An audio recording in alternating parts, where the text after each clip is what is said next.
सूरतपुर एक छोटा सा गांव, जहां हरियाली तो खूब थी लेकिन विकास की कमी थी। इस गांव के अधिकांश लोग खेती पर निर्भर थे, लेकिन खेती भी इतनी लाभकारी नहीं थी कि हर परिवार को दो समय की रोटी नसीब हो सके। इसी गांव में रामलाल और उनकी पत्नी सीता अपने दो बेटों राजू और श्याम के साथ रहते थे।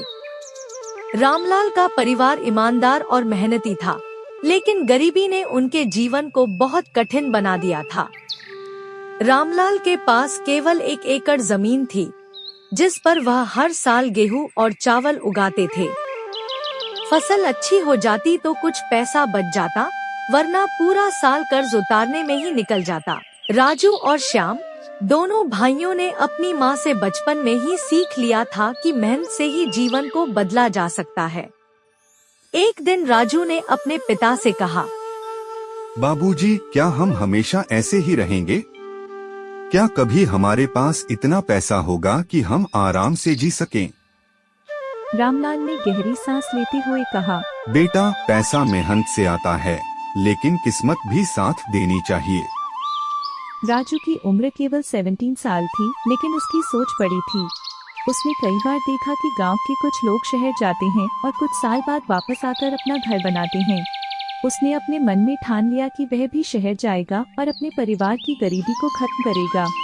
राजू ने अपनी माँ सीता से कहा, अम्मा, मुझे शहर जाने दो। यहाँ रहकर हम कुछ नहीं बदल सकते। अगर मैं मेहनत करूँगा तो हम सबका जीवन बदल सकता है। सीता को यह सुनकर डर लगा।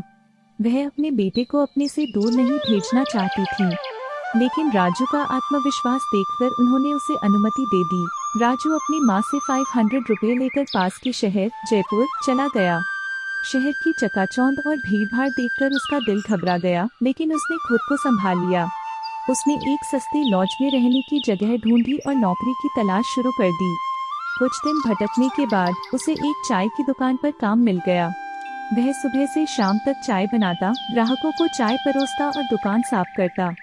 शाम को जब दुकान बंद होती तो वह पास के पुस्तकालय में जाकर किताबें पढ़ता। वह हर दिन कुछ नया सीखने की कोशिश करता। चाय की दुकान पर अक्सर बड़े व्यापारी आते थे।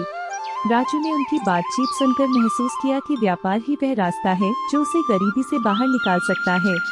एक दिन उसने साहस जुटाकर एक व्यापारी से पूछा, साहब, क्या आप मुझे बता सकते हैं कि आपने अपना व्यवसाय कैसे शुरू किया? व्यापारी ने उसकी आंखों में चमक देखी और मुस्कुराते हुए कहा, बेटा, व्यापार शुरू करने के लिए सिर्फ एक चीज चाहिए, जोश। अगर तुम्हारे अंदर मेहनत करने का जुनून है तो तुम कुछ भी कर सकते हो। राजू ने इस बात को अपने दिल में उतार लिया। भाई, हमें यहाँ तक पहुँचने में बहुत मेहनत करनी पड़ी है। अब समय आ गया है कि हम अपने व्यापार को बड़ा करें। श्याम ने कहा, लेकिन हमें पैसा कहाँ से मिलेगा? राजू ने जवाब दिया, हम अपने बचत का उपयोग करेंगे और एक बैंक से कर्ज लेंगे।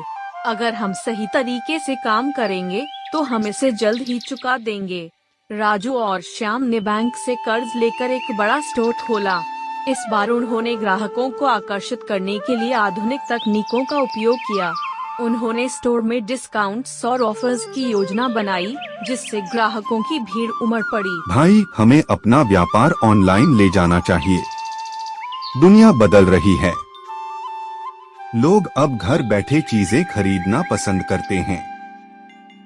श्याम थोड़ा संशय में था। उसने कहा, राजू, यह तो एक नई चीज है। हमें इसकी समझ भी नहीं है। इसमें जोखिम भी हो सकता है। राजू ने मुस्कुराते हुए कहा, जोखिम उठाए बिना कुछ बड़ा हासिल नहीं होता। हमने चाय की दुकान से शुरुआत की थी और आज देखो हम कहाँ पहुँच गए हैं।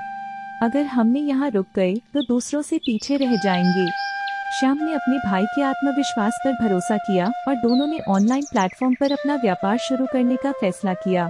ऑनलाइन प्लेटफॉर्म बनाना और उसे मैनेज करना राजू और श्याम के लिए बिल्कुल नया था।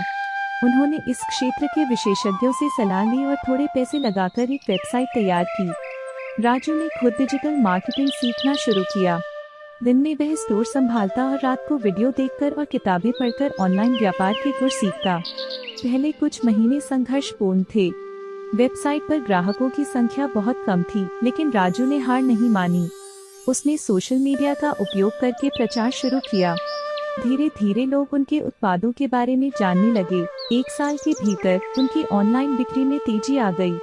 अब राजू और श्याम का व्यापार सिर्फ एक शहर तक सीमित नहीं था, वे पूरे राज्य में सामान डिलीवर कर रहे थे। उन्होंने नई तकनीकों में निवेश किया और अपने स्टोर को ऑटोमेट किया। ग्राहक अब केवल एक क्लिक में उनके उत्पाद खरीद सकते थे।